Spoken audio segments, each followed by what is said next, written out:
السلام علیکم ورحمۃ اللہ وبرکاتہ۔ الحمد للہ رب العالمین والصلاة والسلام علی اشرف الانبیاء والمرسلین۔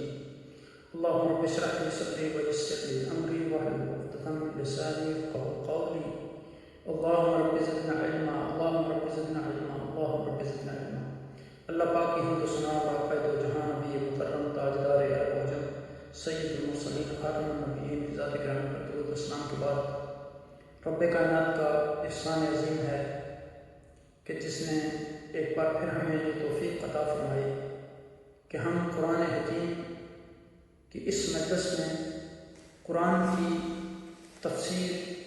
کے ساتھ حاضر ہیں۔ اللہ سبحانہ وتعالیٰ سے دعا ہے کہ وہ ہماری اس کاوش کو قبول فرمائے، ہمیں صحیح طریقے سے قرآن کو پڑھنے، سمجھنے، سننے اور اس پر عمل کرنے کی توفیق عطا فرمائے۔ یہاں رب کائنات نے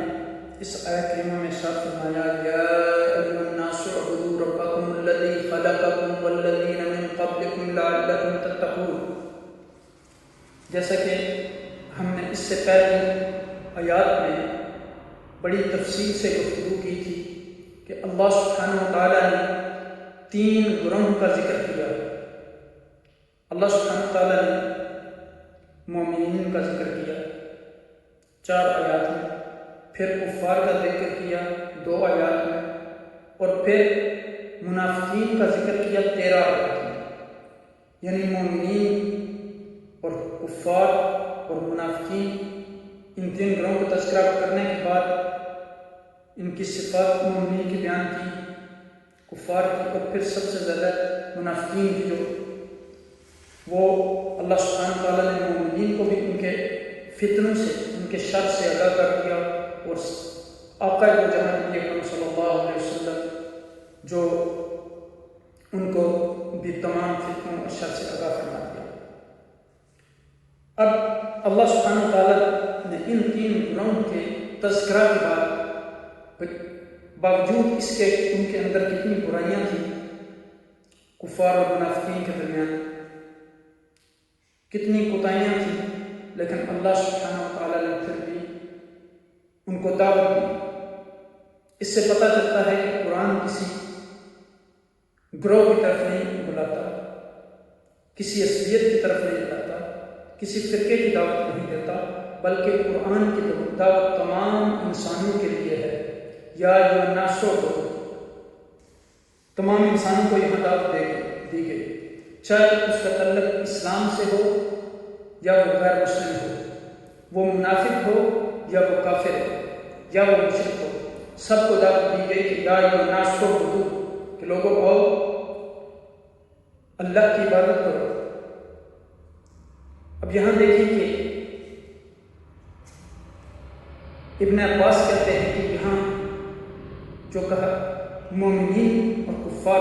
مومنین کو اس چیز کی دعوت ہے کہ ایمان پر ثابت رہنے کے لیے، اللہ کی اطاعت کے لیے، اور کفار اور جو منافقین ہیں ان کو اسلام قبول کرنے کی اور توبہ کرنے کی، تو یعنی توبہ کر کے اور اسلام میں داخل ہو کے وہ بھی اپنے رب کی عبادت کریں۔ اور اس کی بنیادی جو وجہ ہے کہ رب سبحانہ وتعالیٰ اس کا حق ہے کہ ہم اس کی عبادت کریں۔ کیوں؟ الذی خلقکم والذین من قبلکم لعلکم تتقون۔ رب کائنات نے کہا کہ وہ تمہارا خالق ہے، اس نے تمہیں پیدا کیا، عدم سے پیدا کیا، تم موجود نہیں تھے، ہر کائنات کی ہر چیز کو پیدا کیا،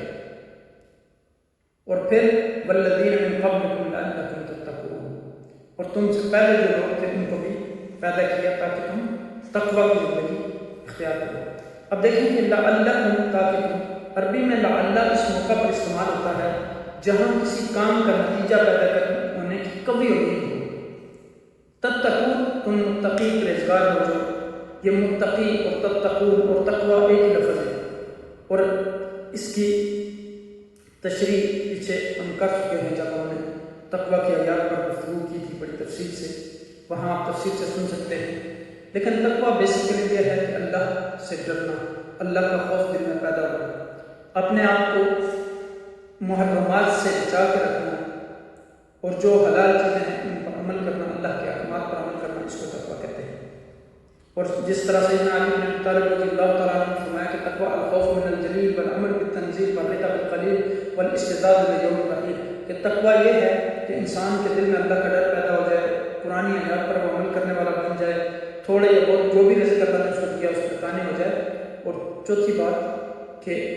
وہ اس دنیا میں رہ کر آخرت کی تیاری کرنے والا بن جائے۔ تو اب یہاں دیکھیں کہ فرمایا کہ اللہ تتقو، یعنی قرآن پاک میں اس آیت میں سب سے پہلی بار اللہ تعالیٰ نے مطالبہ کیا اور انسان کو یا ایھا الناس کیا مخاطب کیا، گویا اللہ تعالیٰ نے عبادت گزار بننے کا ہر انسان سے فرمایا ہے، اور بدو عبادت کرو، یہ لفظ عبادت سے بنا ہے جس کی اصل اب ہے، اس سے مراد یہ ہے کہ اللہ تعالیٰ کے حکم کو عاجزی اور ادب کے ساتھ ماننا، جسے اطاعت اور فرمانبرداری کہتے ہیں، نماز ہے، روزہ ہے، زکوٰۃ ہے، حج ہے، دوسرے بھی یعنی عبادتیں پر ختم نہیں ہوتی،